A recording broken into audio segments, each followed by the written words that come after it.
Dodge City and in the territory on West, there's just one way to handle the killers and the spoilers, and that's with a U.S. Marshal and the smell of Gunsmoke.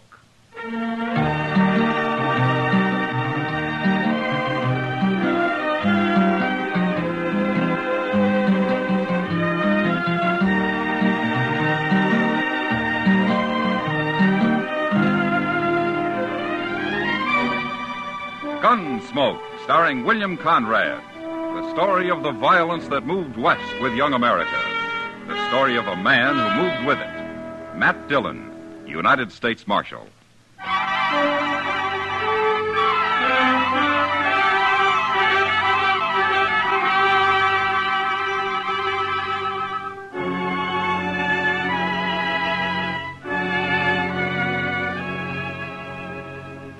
The trip from Hayes City to Dodge was long enough horseback, but by stagecoach, it seemed endless. There were only 2 passengers besides me, and after the first hour on the road, we stopped talking and just sat there in silence, waiting for the ride to be over. I'd been up late the last few nights, so I braced myself into one corner of the coach and fell asleep. I vaguely remember the stage pulling to a stop and somebody shouting. But I came fully awake when the door was jerked open and a man behind a bandana stuck a shotgun in my face. Get out of the coach. Hands in front of you. It'll be a pleasure to blast you open.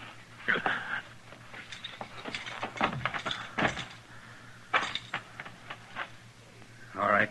Take his gun, Charlie. Yeah.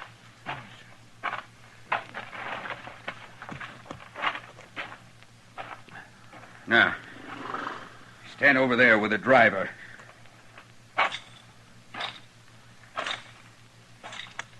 You 2 next. Now get on out and don't try nothing. How come you didn't start shooting when they stopped me, Marshal? Well, I was sound asleep, Hank. Well, I'm sure glad of that. If we put up a fight, that fellow with the shotgun would have blowed me clean off the seat. Yeah. How many of them are there? Just these 2? That's all I've seen. Well, there could be somebody with a rifle hiding in that clump of elder over there. Could be... That'll learn him, Charlie. Hey, look. He killed him, Marshal. Yeah, the man was a fool to try that. Go get the box down, Charlie. Take this one to help you. Oh, come on, you. I'll keep an eye on these 2 here. So, you're a marshal, huh? I am. Well, that greenhorn got himself killed. He shouldn't have tried to shoot Charlie. No, he shouldn't. Not with a little derringer. Charlie got hit. Right in the arm. Yeah, I saw it. I just don't want nobody chasing us for murder. Under the circumstances, it was murder. It was, huh? Well, then the only thing to do is shoot the whole bunch of you and have done with it. No, you can't do that. Mister, I got a wife and 2 kids in Dodge. What I hear, Dodge ain't a very good place to raise a family anyway. Look, you're in enough trouble already. Besides, you didn't kill that man. Your partner did. Yeah, that's right. It's Charlie they'll be after. How much money is there in that box, driver? I don't know. They never tell me. Well, we'll find out. He's got it open now. Load it in them saddlebags, Charlie. I got an idea you're new at this game. Look, if a man was holding a shotgun on me and I was unarmed, I wouldn't have no ideas about nothing, Marshal. You always carry a shotgun, mister? Why?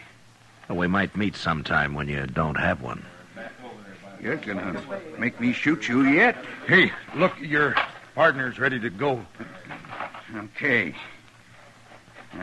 Don't you make a move till we're out of sight. We'll ride back and kill every one of you. You understand? I guess there's nothing we can do but stand here. That's all, Hank. For right now, anyway.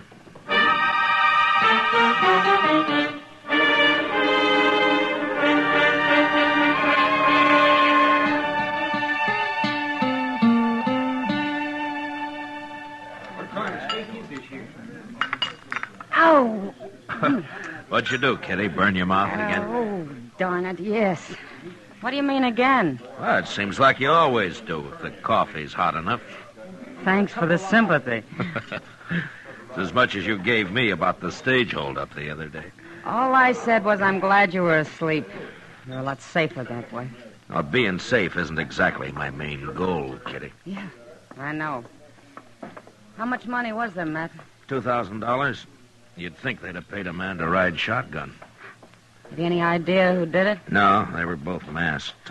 I hear Wells Fargo put up a reward for him. Yeah, there's $1,000 for the one who killed the passenger, dead or alive. They must want him real bad. That's not good for business.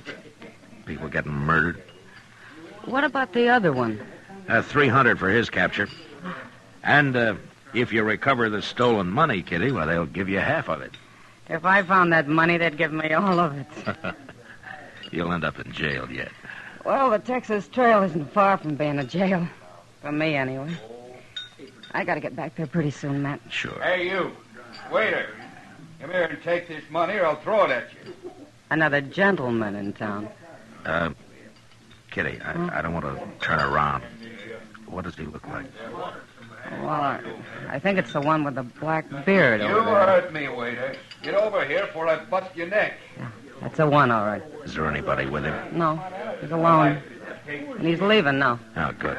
No, don't stare at him. I don't want him to see me. Well, he's not even looking this way. He's going out the door, Matt. All right, come on. I want to follow him. Okay.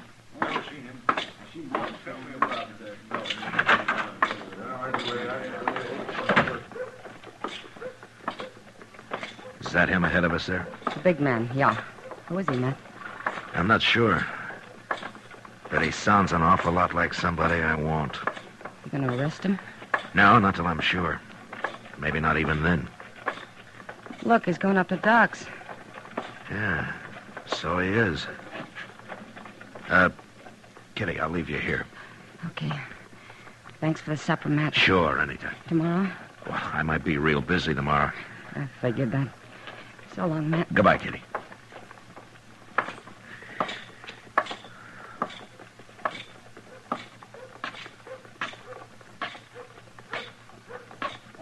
That's a serious thing. It sounds like his arm is infected to me. How'd he do it? Well, he just tore it on some wire. Well, why didn't you bring him into town? It might be gangrene. Is that bad? Bad. Why, he could lose the arm, or even die. Where is he, anyway? On the prairie, camp. Ain't there some medicine or something I could take back with me, Doc? Oh, hello, Matt. Good evening, Doc. Yeah. Go right ahead. I just came up for a smoke. Oh, sure. Sit down, Matt. Yeah. Yeah, thanks. Now, look, mister. There isn't a medicine in the world. Never mind, But Doc. I'm telling you... Forget it. I'll talk to you tomorrow. Everything's okay. Yes. You better not wait too long. I'm warning you. I won't. We'll take care of everything tomorrow. So long. That man's crazy, that's what. No, he's not crazy, Doc. No, you should have heard him. I did. What do you mean you did? I was outside the door, Doc. Well, he's going under the Olafraganza. I guess he isn't too worried. What's this all about, Matt? Doc, I'll explain it to you later. Right now, I gotta find Chester. Oh, Chester, yes, he's down in the office. I just left him. Oh, good. I sure hope he's had a lot of sleep lately. What's that? He's gonna be pretty busy tonight. I'll see you later, Doc.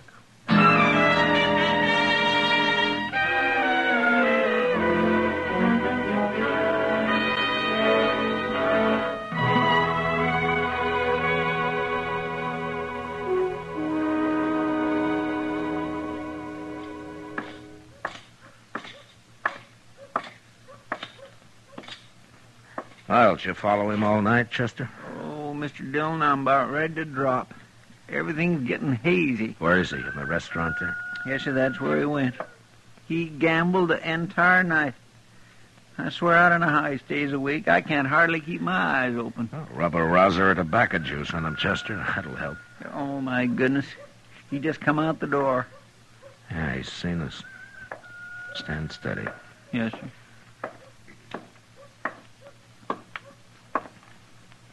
Marshal, I got a complaint. No, is that so? Sure is.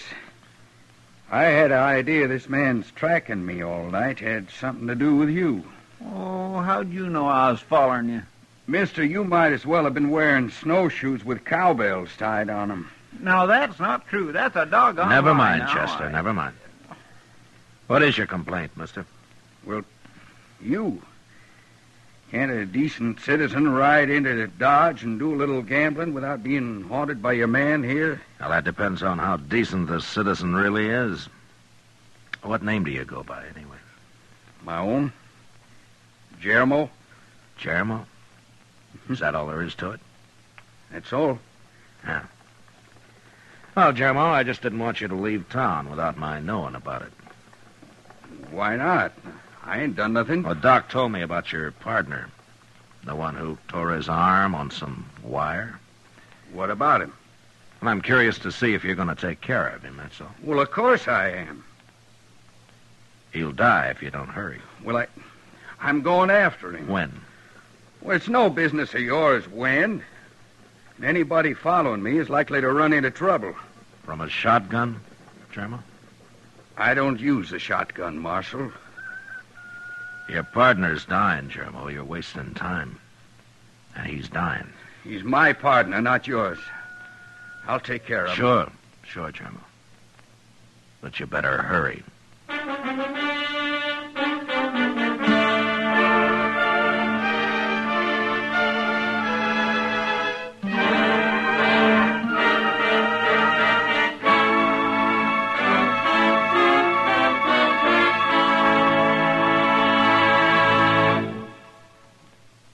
We will return for the second act of Gunsmoke in just a moment. But first, since 1910, the work output of each of us has more than doubled, and the average annual income has gone from $2,400 a year to about $4,000.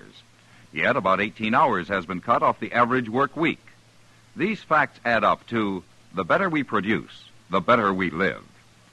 Now the second act of Gunsmoke.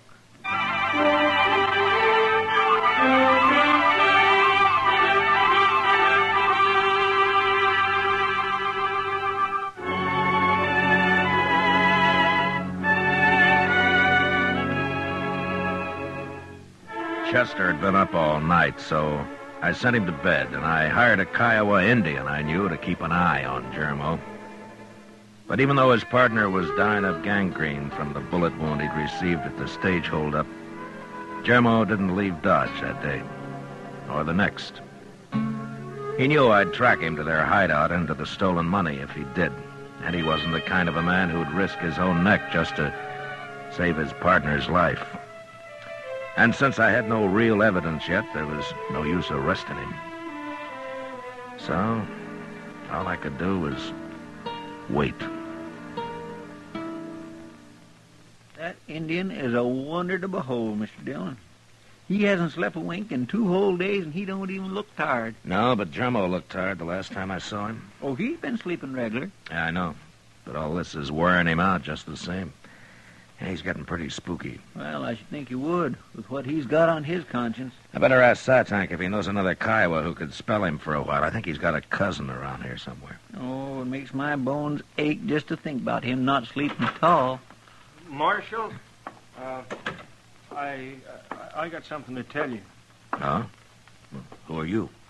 My name is Verd, but I'm nobody, Marshal. Just a cowboy. Well, there's nothing wrong with being a cowboy, Verd. Sometimes there is. Like yesterday. Oh, what's the trouble? I found a dead man, Marshal, out on the prairie. How'd he die? Well, it looked to me like he got shot. That's why I come to you. Did you bury him? No. I wrapped a blanket around him, though. Yeah. Where is he, Verd? Not far from here. Maybe 15 miles. Yeah. Chester, Yes, sir? get our horses. We'll ride out and have a look.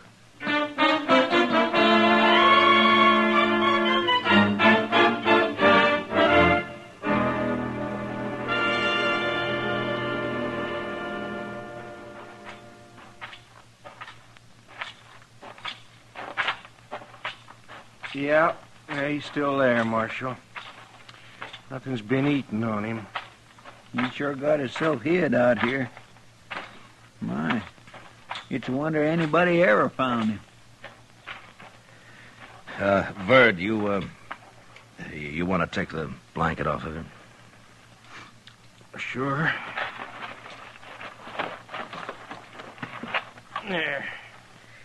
Yeah. How did you know he'd been shot?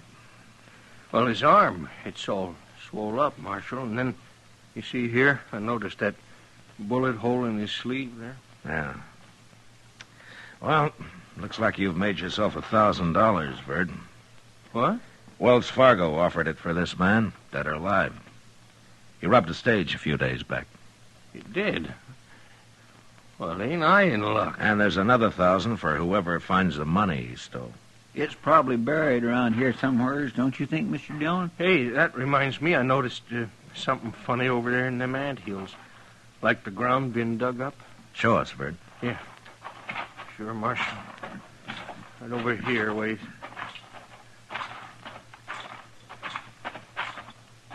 There. See it? Right there? Right by that big one?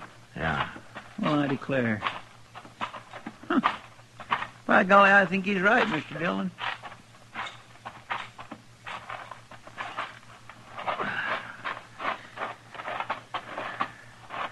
Yeah, there's something been buried here, all right. Yeah. I think I can... See? Yeah, there it is. There, I got it. Hey, looky there, Marshal. It's a money bag. And I found it, didn't I? Yes, sir. That's right, Verd. Here, look at that. That's real money, all right. Marshal, I found it, so I get the reward, won't I? 'Cause I knew where it was. Yeah, you sure did, Verd.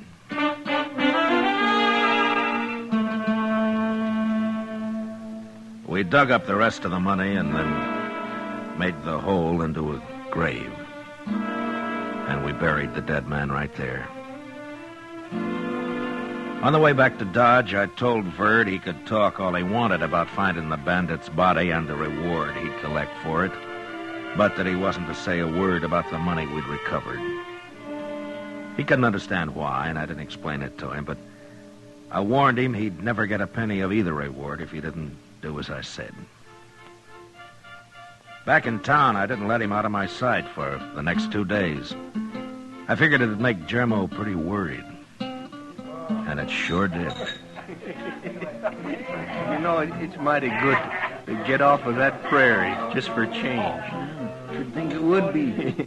You don't come to town much, do you? I never seen you around here before. Well, I've been too broke, Chester. Well, sir, it sure takes money to see the elephant in Dodge nowadays. I'll be able to afford it soon enough. Ain't that right, Marshal? Yeah, it looks that way, Verd. Yeah, you've been mighty lucky. So far. What do you mean, so far? Nothing. Evening, Marshal. Hello, Jermo. This the fellow who found your bandit for you? Yeah, I was just telling him how lucky he is. Yeah, all that reward money. $1,000, isn't it? Yeah, that's right. Is that all you're getting, mister? What do you mean, is that all? Well, there was more reward than that offered. Oh, you mean the stolen money? Oh, it's too bad about that, wasn't it, Verd? We didn't find no stolen money.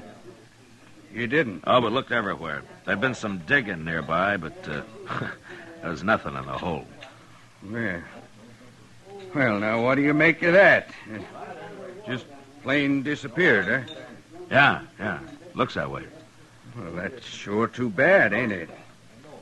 But you can't have all the money in the world, mister. I ain't got all the money in the world. I'll see you later. Marshal, I did like you told me. I didn't say nothing. You did fine, Verd. Just fine.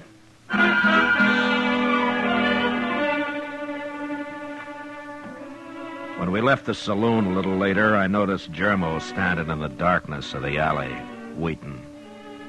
I was pretty sure he'd follow us as we crossed the plaza and walk up Front Street. When we reached Kelly's stable, Verd wanted to go in and see if his horse had been fed, so we said goodnight and left him there. Chester and I walked on a little ways. Then we turned off the street. We went back, entered the stable from the rear. Inside, we could hear voices. And we sneaked up from stall to stall until we were close enough to make them out. Tell me where the money is, Bud. What did you do with it? I told you, Jermo. The marshals got it. We dug it up. You're lying. Now, who turned in $2,000 to collect $1,000? You've stole it and hid it somewhere else. No, I didn't. I tell you. The marshal himself said there'd been some digging nearby. Now, what'd you do with it, Bud? Now, tell me before I kill you. No. Listen a minute, Jermo. Look, when you didn't come back, I figured you got caught. And then Charlie died, and I got scared. You always was a coward. That's why we left you in the bushes with a rifle when we stopped the stage. No, that don't matter, but look, Jermo, don't you see, this way we're both safe, because I'll split both the rewards with you. You know I will. You're lying, and I'm going to kill you for it. No, now don't, Jermo. Hold it, Geronimo! Geronimo! You're next, Marshal.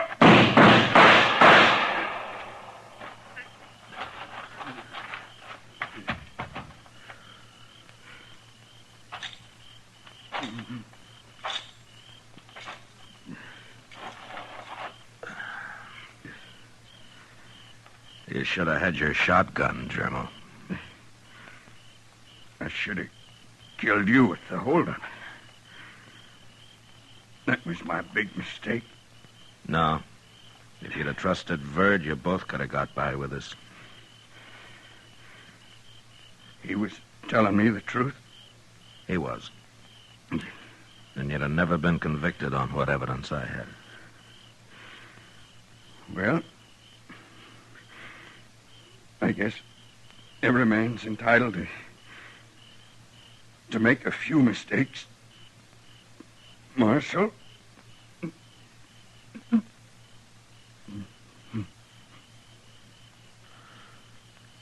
Germo?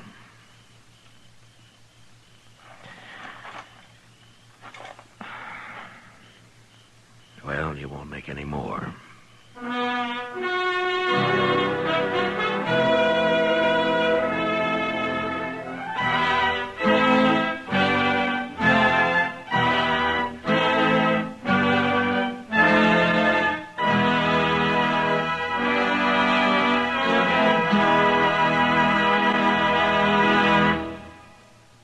Gunsmoke, under the direction of Norman Macdonald, stars William Conrad as Matt Dillon, U.S. Marshal. Tonight's story was specially written for Gunsmoke by John Meston, with music composed and conducted by Rex Corey. Featured in the cast were Vic Perrin, John Daner, and Lawrence Dobkin.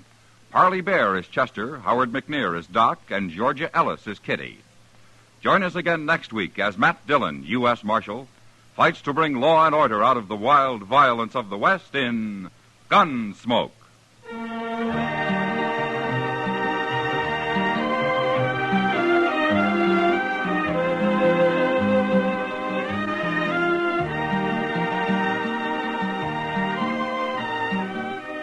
This Monday night, Frank Lovejoy stars on CBS Radio's Suspense. Remember, Monday night, Frank Lovejoy in On a Country Road, presented by radio's outstanding theater of thrills, Suspense, over most of these same stations. George Walsh speaking. For mystery mixed with merriment, join Mr. and Mrs. North Tuesday evenings on the CBS Radio Network.